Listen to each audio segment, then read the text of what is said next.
Bismillahirrahmanirrahim. Assalamualaikum warahmatullahi wabarakatuh. Di sini saya akan menjelaskan tentang karya ilmiah yang saya buat, itu yang berjudul Kajian Karakterisasi Batubara terhadap Potensi Keterbentukan Air Asam Tambang pada Formasi Pulau Balang. Latar belakang masalah, salah satu permasalahan yang terjadi di PT GHI yang bergerak pada pertambangan batubara, itu pada saat penambangan timbulnya masalah air asam tambang, yaitu air hujan atau air tanah yang tercampur dengan batuan yang mengandung sulfida tentu yang ada dalam batubara. Pada saat pertambangan, air tanah dan hujan yang terkumpul dalam kondisi tambang selain bersifat juga seringkali mengandung zat yang tersuspensi. Identifikasi masalah. Yang pertama ada karakteristik batubara pada daerah penelitian. Yang kedua karakteristik batubara yang berpotensi membentuk air asam tambang. Yang ketiga membuat penanganan batubara yang berpotensi membentuk air asam tambang. Untuk batasan masalahnya itu sendiri, yaitu yang pertama lokasi penelitian yang hanya dilakukan di PT GHI pada Formasi Pulau Balang. Yang kedua, analisis proximat dan ultimat dilakukan pada setiap sampel yang berdasarkan hasil pengeboran. Yang ketiga, penelitian untuk menentukan karakteristik batubara yang dapat berpotensi membentuk air asam tambang agar dapat membuat penanganan batubara sehingga berpotensi terbentuknya air asam tambang. Yang selanjutnya masalah penelitian. Itu yang pertama bagaimana keadaan karakteristik batubara pada daerah penelitian berdasarkan data pengujian ultimat dan proximat. Yang kedua bagaimana karakteristik batubara yang berpotensi membentuk air asam tambang. Dan yang ketiga bagaimana penanganan batubara yang berpotensi membentuk air asam tambang. Untuk ruang lingkup masalah. Yang pertama, melakukan analisis ultimat dan proximat sampel batubara. Yang kedua, menentukan batubara yang berpotensi membentuk air asam tambang. Yang ketiga, menentukan penanganan untuk pencegahan terbentuknya air asam tambang. Untuk tujuan penelitian, yang pertama, mengetahui karakteristik batubara pada lokasi penelitian berdasarkan hasil pengujian.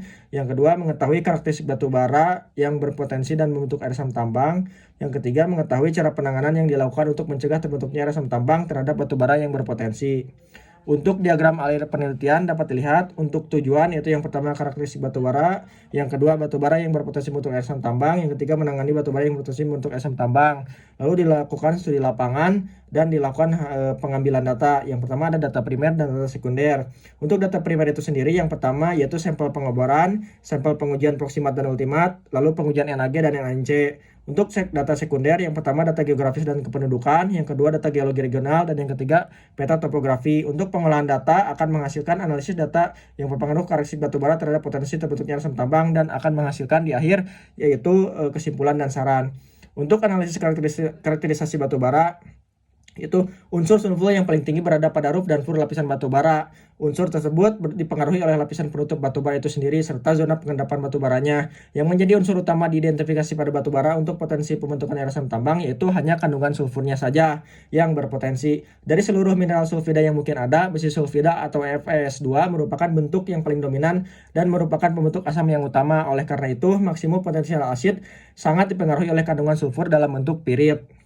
Untuk klasifikasi batubara berpotensi air asam tambang, ada 5 sampel yang dilakukan pengujian. Dari hasil tersebut diklasifikasikan ada potensial acid forming sebanyak 60% dari seluruh sampel dan 40%-nya itu potensi batubara yang tidak berpotensi air asam tambang.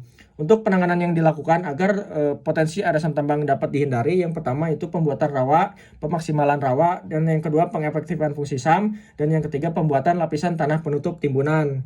Untuk kesimpulan yang pertama karakteristik batubara yang terdapat pada daerah penelitian pada umumnya memiliki karakteristik yang beragam. Yang kedua, dari hasil pengujian tersebut didapatkan sebanyak 15 sampel atau 50% dari sampel memiliki potensi membentuk air asam tambang apabila kontak langsung dengan air.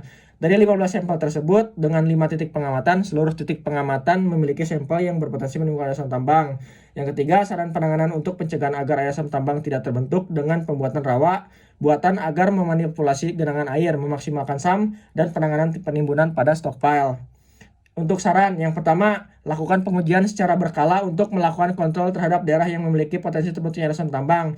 Yang kedua, lakukan pengawasan khusus sehingga dapat dilakukan selective dumping method dengan memisahkan batubara yang berpotensi dengan batubara yang tidak berpotensi dan dari awal kegiatan. Sekian penjelasan dari saya. Wabillahi taufiq wal hidayah. Wassalamualaikum warahmatullahi wabarakatuh.